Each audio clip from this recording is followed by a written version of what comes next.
আসসালামু আলাইকুম। আলহামদুলিল্লাহি ওয়াহদা ওয়াসসালাতু ওয়াসসালামু আলা মান লা নাবিয়্যা বা'দা। রব্বি শরহ লি সাদরি ওয়া ইয়াসসির লি আমরি ওয়াহলুল উকদাতাম মিন লিসানি ইয়াফকাহু কওলি। চাঁদপুরে মসজিদের ভিতরে ঢুকে সম্মানিত ইমামকে কুপিয়ে জখম করা, মারামারি কাটাকাটি নিঃসন্দেহে জঘন্য। তবে এটি আরও তখন বেশি জঘন্য এবং নিকৃষ্ট হয় যখন মসজিদের মতো পবিত্র স্থানের ভিতরে ঢুকে একজন সম্মানিত ইমামকে কোপানো, এটি তখন আরও জঘন্য বর্বর হয়ে যায়। এই সম্মানিত ইমাম, উনি শিরকের বিরুদ্ধে সোচ্চার, উনি বিদআতের বিরুদ্ধে সোচ্চার। এই চাঁদপুরের ওইদিকে, কুমিল্লাতে, তারপর দক্ষিণবঙ্গে যথেষ্ট শিরক বিদআতে ওইদিকে ভরা। ওইদিকে সহি কথা বললে, কোরআন হাদিসের কথা বললে স্বভাবতই ওনাদের একটা পালনীয় বিষয়ের বিরুদ্ধে চলে যায়। তাই সেইখানে কথা বলা খুবই কষ্টকর। আলহামদুলিল্লাহ, তিনি সেখানে যথেষ্ট সহি কথা, কোরআন সুন্নাহর কথা স্পষ্ট সাবলীলভাবে প্রচার করতেছেন। আমরা ওনাকে এর জন্য সাধুবাদ জানাই। আল্লাহ তাআলা ওনার এই কাজকর্মে বারাকা দান করুক, আমিন। এই যে উনি যে আঘাতপ্রাপ্ত যে হলেন, এর জন্য কিন্তু ওনার শিক্ষা দীক্ষার দুর্বলতাকে আমি দায়ী করব না। দায়ী করব হচ্ছে যে এই অঞ্চলটা মুসলিম অধ্যুষিত, কিন্তু মুসলিম অধ্যুষিত হওয়ার পরেও নবাবী শাসন আমল, অর্থাৎ মুর্শিদ কুলি খান, আলীবর্দী খান, তারপর সিরাজউদ্দৌলা, ওনারা ছিলেন শিয়া।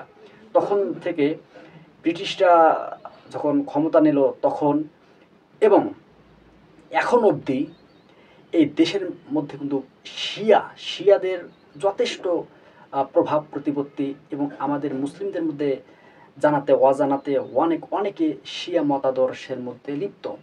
আলহামদুলিল্লাহ, সহি আকিদার আলেম ওলামা বর্তমানে এই দেশের মধ্যে সোচ্চার, এবং ওনারা এই বিভ্রান্তিগুলো, শিয়া আকিদার বিভ্রান্তিগুলো এবং বিভিন্ন বিদআতগুলোর বিরুদ্ধে খুব কঠিন হয়েছেন।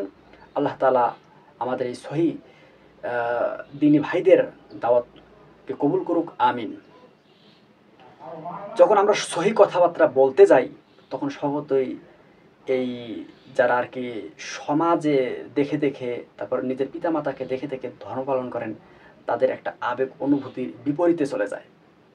এই জন্য তারা সেই বিষয়টিকে সহজে মেনে নিতে পারেন না। এটি হচ্ছে মূলত এই বাংলাদেশের মধ্যে যে পরস্পরের মধ্যে, অর্থাৎ মুসলিমের মধ্যে যে মারামারি কাটাকাটি, তার প্রধান একটি কারণ। এই দিনের দাওয়াত কিন্তু যে সে বিষয় নয়, এটি খুবই কঠিন কাজ। এই সম্মানিত ইমাম, এই জখমকৃত সম্মানিত ইমাম, ইনি যে ব্যক্তিটি ওনাকে আঘাত করেছে, ওনার জন্য দোয়া করেছেন, এবং উনি যে ওই আঘাতটা যে পেয়েছেন এতে উনি অখুশি নন, উনি খুশি।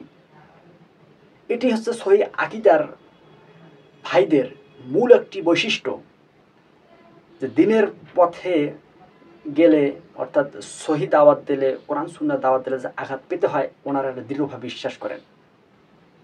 জি হ্যাঁ, ওনারা এটা দৃঢ়ভাবে বিশ্বাস করেন, কারণ নবী রাসূলরা সেই আঘাত পেয়েছেন, সাহাবা রাদিয়াল্লাহু আনহুম ওনারা সেই আঘাত পেয়েছেন। আলহামদুলিল্লাহ,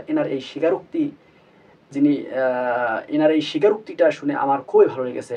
উনি এক টিভি চ্যানেলে এই সাক্ষাৎকারটা দিয়েছেন, আমি সেই টিভি চ্যানেলের নাম নিতে চাচ্ছি না।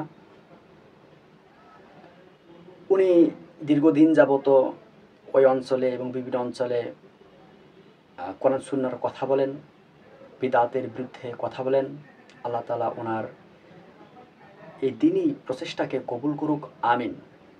সুবহানাকা আল্লাহুম্মা ওয়া বিহামদিক আশহাদু আল্লা ইলাহা ইল্লা আনতা আস্তাগফিরুকা ওয়া আতুবু ইলাইক।